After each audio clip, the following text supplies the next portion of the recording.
Palakpakan nating muli ang Malibang. Ang kanilang itinanghala ay isang halimbawa ng tulawit. Ang tulawit ay isang kombinasyon ng tula at awit. Isang malikhaing anyo ng sining na pinagsasama ang elemento ng tula at musika upang magpahayag ng mga damdamin, karanasan o kwento. Muli ating palakpakan ng lahat ng mga grupong naglahad ng kanilang samut-saring presentasyon sa hapong ito. Ang pagkakaiba ng politikang Pilipino ay makikita sa iba't ibang wika, tema na inihanda ng bawat nagpresenta sa hapong ito. Maraming salamat sa mga manonood sa inyong paglaan ng oras sa hapong ito. Sa pagkakataong ito, pakinggan naman natin ang pampinid na pananalita na ibabahagi sa atin ni Binibining Pamela Angel J. Abayon, isa sa mga mag-aaral ng BSED Filipino 3.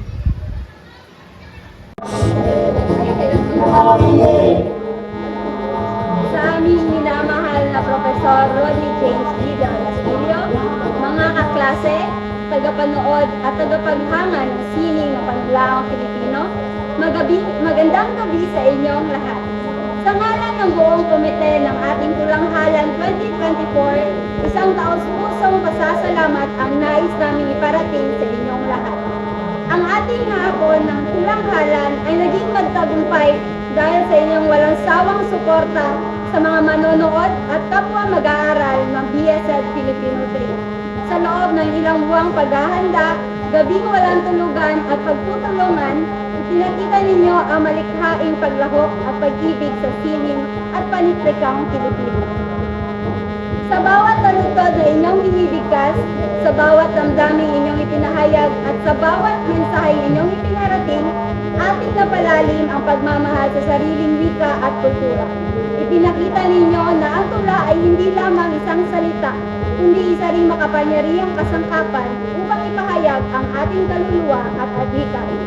Naway magpatuloy ang ating pagsulong sa larangan ng panitikan at patuloy nating yakapin at palalaganapin ang kagandahan ng ating wika at kultura.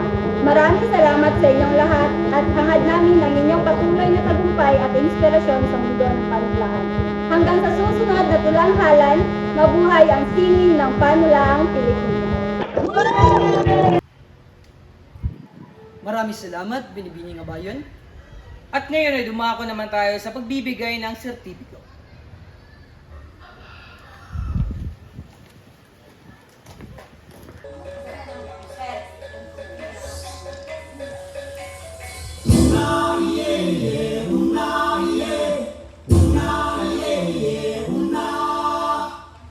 Bago namin ibibigay ang sertipiko ng pagkilala, ibabasahin ko muna ang citation.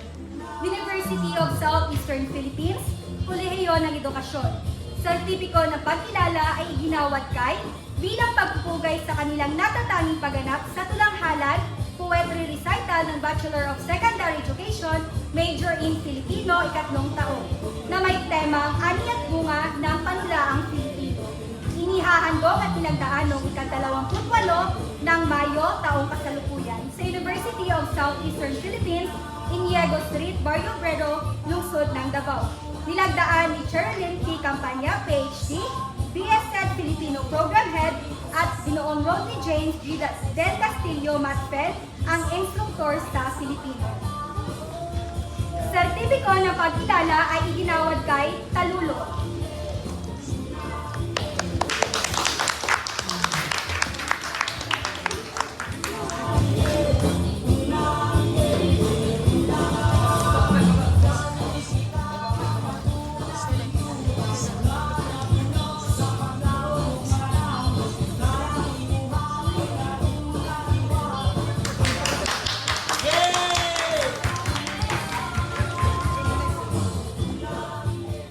Isa pang sertipiko ng pagkilala ay iginawad kay Ato Libay.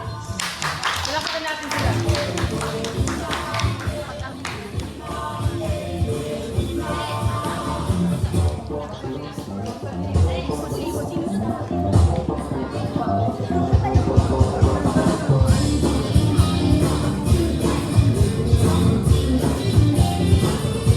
Okay, maraming salamat. Ato ni Bay. Sertipiko ng pagkilala ay iginawad sa Malibang.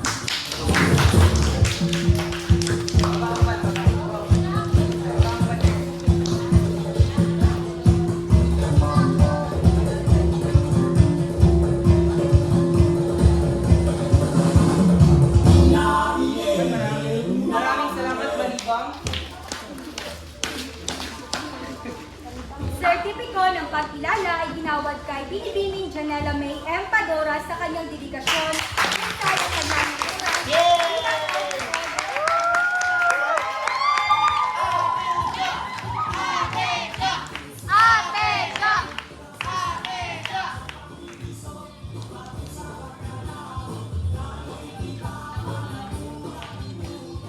Isa pang sertipiko ng pagkilala ay ginawad kay Binibining Christine Grace A. Paga.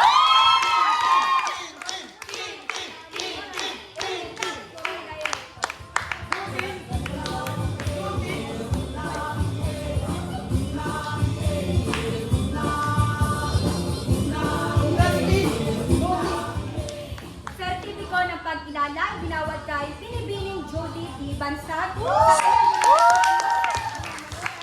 Bilang Head of Secretariat and Creative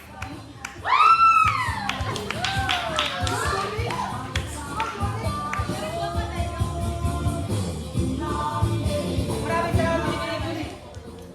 Isa pang sertipiko ng pagkilala ay ginawad sa Secretariat and Creatives Committee.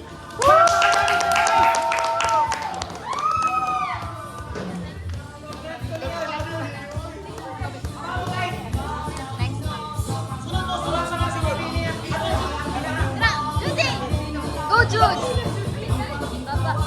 Ready?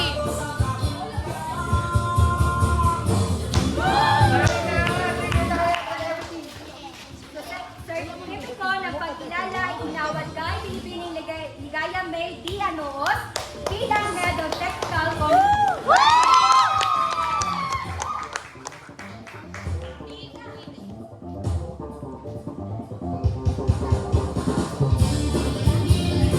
Sertipiko ng pagkilala ay ginawad sa Technical Committee.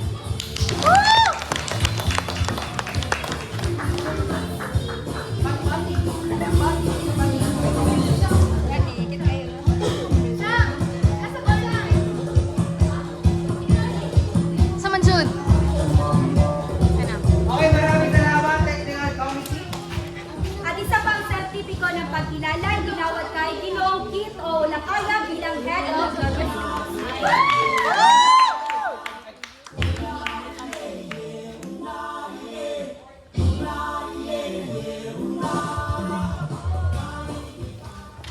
Sertipiko ng pagkilala ay ginawad sa Logistics and Hospitality Committee.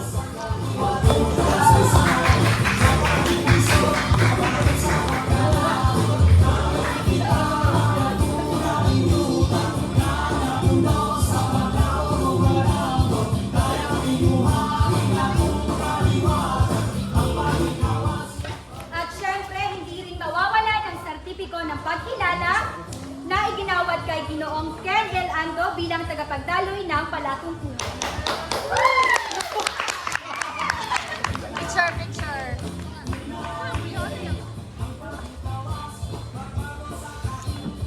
Ang kapareho sertipiko ng pagkilala ay ginawad kay Ginoong Jose Ray Q. Adorable bilang tagapagdaloy ng gusto.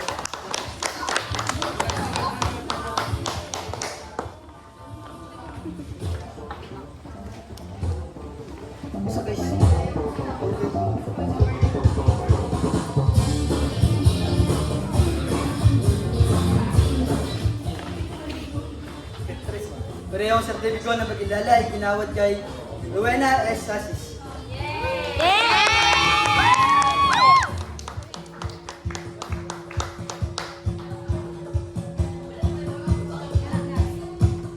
Sertipiko ng pagkilala ay ginawad kay Roddy James G. Del Castillo bilang panauwi ng Alan Bachelor of Secondary Education Major in Filipino ng temang Ani at Bunga na Panalang Pilipino.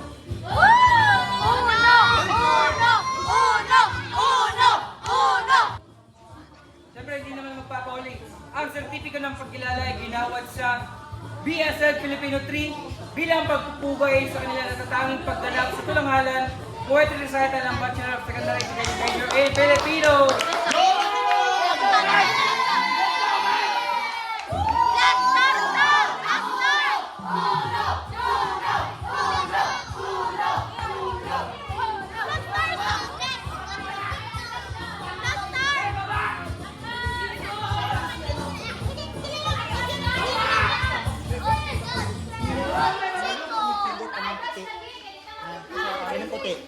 ang puti.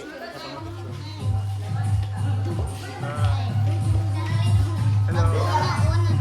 Amarag. Kanang camera na ako si Baba. Biltad kayo din. Eh, lang tayo. Sibugan eh.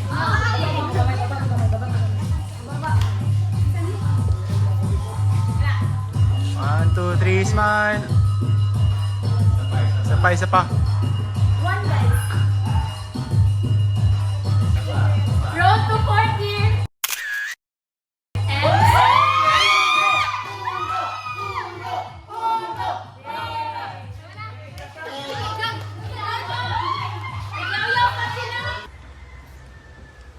Formal na naming tinatapos ang palatuntunan ito. Maraming salamat sa paglalala niyo ng oras sa hapong ito. Muli, ako si Ginoong Jose Q. Adorable, tagasulong ng wika at tagapaglikha ng tula, kasama si Binibining Rowena Asis, sa bawat pagbigkas ko ng tula ay tiyakang mapapatulala. At ako naman, si Kenel Ando, mahilig sa pagsulat ng tula kahit nasa anumang anyo. Muli, ito ang Tulanghalan 2024, ani at bunga ng panulaang Pilipino. Maraming salamat.